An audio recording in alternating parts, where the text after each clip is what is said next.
Hello friends, இன்றைக்கு இந்த வீடியோவில் பிஎம் கிசான் சம்மன் நிதி திட்டத்தோட 21வது தவணை தொகையானது 4000 ரூபாய் வழங்கப்படும் அப்படிங்கிற மாதிரி ஒரு முக்கியமான அறிவிப்பை வெளியிட்டிருக்காங்க.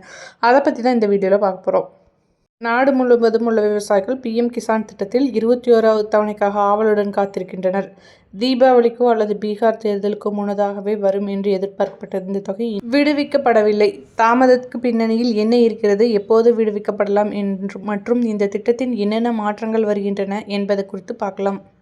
பிஎம் கிசான் சம்மன் நிதி திட்டத்தின் கீழ் 2000 ரூபாய் 21வது தவணையை மத்திய அரசு விடுவிப்பதற்காக கோடிக்கணக்கான விவசாயிகள் காத்திருக்கின்றனர். இந்த அரசு பிப்ரவரி மற்றும் ஆகஸ்ட் மாதங்களில் 2 தவணைகளை இதுவரை விடுவித்துள்ளது.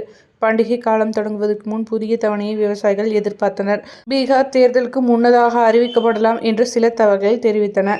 கடந்த ஆண்டு 3வது தவணை பிப்ரவரி மாதத்தில் வரவு வைக்கப்பட்டது. ஆனால் இப்போது பண்டிகை காலம் கடந்துவிட்டது, பீகார் தேர்தலும் முடிந்துவிட்டது. இருப்பினும் பிரதம மந்திரி கிசான் சம்மன் நிதி திட்டத்தின் 21வது தவணை விவசாயிகளின் வங்கிக் கணக்கில் இன்னும் வரவு வைக்கப்படவில்லை. 4000 ரூபாய் யாருக்கெல்லாம் கிடைக்கும் அப்படின்னு சொல்லியிருக்காங்க. இந்த ஆண்டு ஆகஸ்ட் மாதம் சுமார் 10 கோடி விவசாயிகள் பிஎம் கிசான் திட்டத்தின் பயனாளிகளாக இருந்தனர்.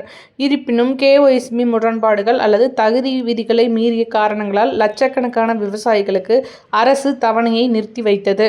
முழுமையடையாத KYC போன்ற சில தொழில்நுட்ப காரணங்களால் 20வது தவணையை பெறாத விவசாயிகள் நிலுவையில் உள்ள 2000ஐ அடுத்த தவணையுடன் சேர்த்து பெறுவார்கள்.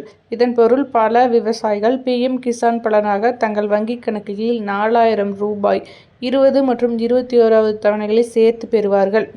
இப்போது ஆண்டு முடிவடையும் தருவாயிலும் 21வது தவணை இன்னும் விளைவிக்கப்படாத காரணம் தொடரும் பயனாளிகள் சரிபார்ப்பு. தகுதியற்ற மற்றும் போலியான பயனாளிகளை நீக்குவதற்கு அரசாங்கம் ஒரு பெரிய அளவிலான சரிபார்ப்பு நடவடிக்கையை நடத்தி வருகிறது.